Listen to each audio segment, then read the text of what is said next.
ஸ்ரீமத் வால்மீகி ராமாயணத்தின் சுந்தர காண்டத்தில் நவரத்னங்கள் என்று 9 ஸ்லோகங்கள் போற்றப்படுகின்றன.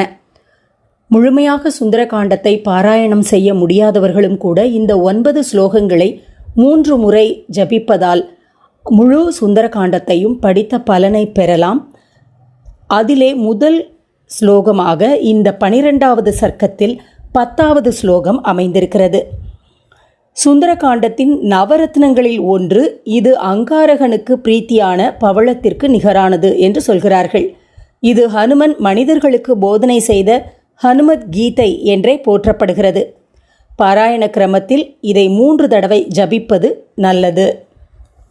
இந்த நவரத்ன ஸ்லோகங்கள் தனியாக ஒரு வீடியோவில் தரப்பட்டிருக்கிறது. அதையும் கண்டு நேயர்கள் பயன்பெறலாம்.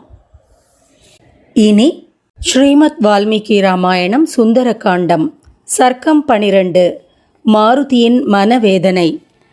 மாருதி லங்கேஸ்வரனின் அரண்மனையில் மத்தியில் இருந்த கொடிபடர் இல்லங்கள், சித்திரக்கூடங்கள், இரவு கால சயன கிருகங்கள் ஆகிய எல்லாவற்றையும் சீதையை காணும் ஆவலில் சுற்றி பார்த்தார்.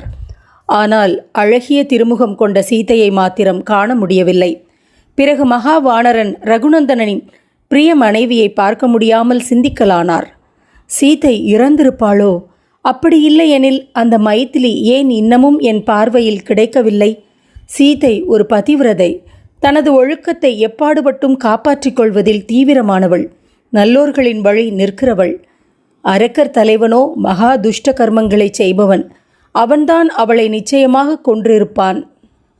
ஒரு கால் ஜனககுமாரி வேறு விதமாக இறந்திருப்பாளோ?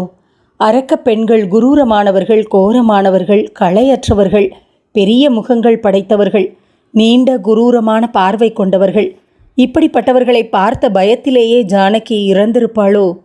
சீதையை பார்க்காமல் எனது திறமையை இழந்து வெகு காலம் வானரர்களுடன் காலம் கடத்தி நேரத்தையும் வீணாக்கி சுக்ரீவனின் அருகாமையில்தான் என்னால் செல்ல முடியுமா?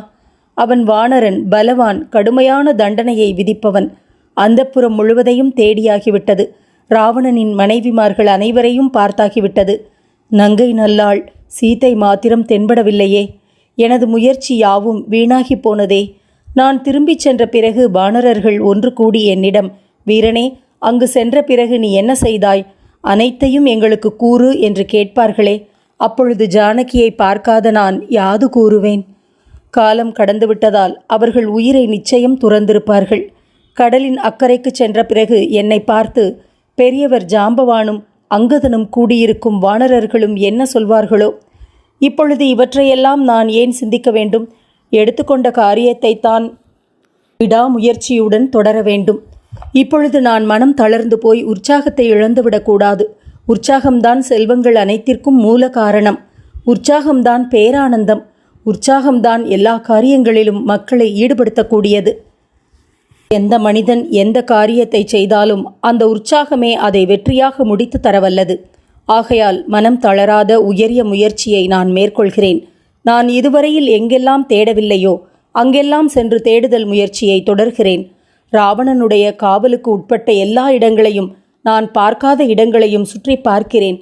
மது அருந்தும் பானக்கூடங்கள், பூங்குடில்கள், சித்திரக்கூடங்கள், விளையாட்டு இல்லங்கள், பூங்காக்களோடு கூடிய குறுக்கு வீதிகள், விமான வாகனங்கள் முதலானவைகளையும் எல்லாவற்றையும் சுற்றி பார்த்து தேடிவிட்டேன்.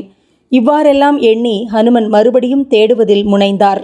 பூமிக்கடியில் கட்டப்பட்ட சுரங்க அறைகளையும், நார்ச்சந்தி மாட வீடுகளையும், வீட்டிற்கு பின்புறம் கட்டப்பட்ட விடுதி இல்லங்களையும் தேடினார். மகாவானரன் எல்லா இடங்களையும் சுற்றி சுற்றி சஞ்சாரம் செய்தார். சில இடங்களில் மேலே தாவியும், சில இடங்களில் கீழே குதித்தும், சில இடங்களில் நிதானமாக நின்றும், சில இடங்களில் நகர்ந்தும் மீண்டும் மீண்டும் தேடினார். சில இல்லங்களின் கதவுகளை திறந்து கொண்டும், சில இடங்களில் கதவுகளை மூடி வைத்துவிட்டும் திரிந்தார்.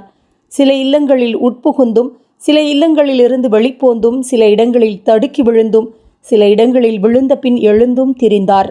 மகாவானரன் எல்லா இடைவெளிகளையும் சுற்றித் திரிந்தார்.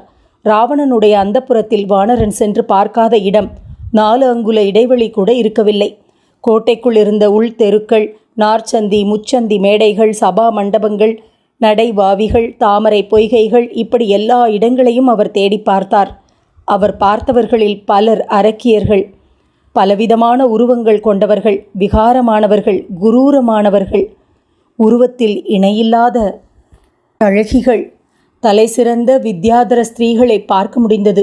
ராவணன் படையெடுத்து பலாத்காரமாய் கொணர்ந்திருந்த நாக கன்னிகைகள் நல்ல நிறம் கொண்டவர்களாகவும் முழு நிலவை போன்ற ஒளிர் முகத்தை கொண்டவர்களாகவும் இருந்தனர்.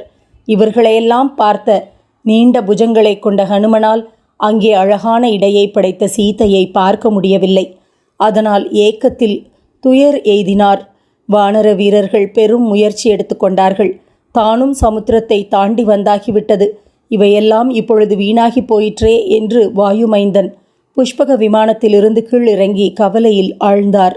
அவரது மனம் துயரத்தில் வாடியது. சர்க்கம் 12 முடிவுற்றது. அடுத்து மாருதியின் மனச்சோர்வு.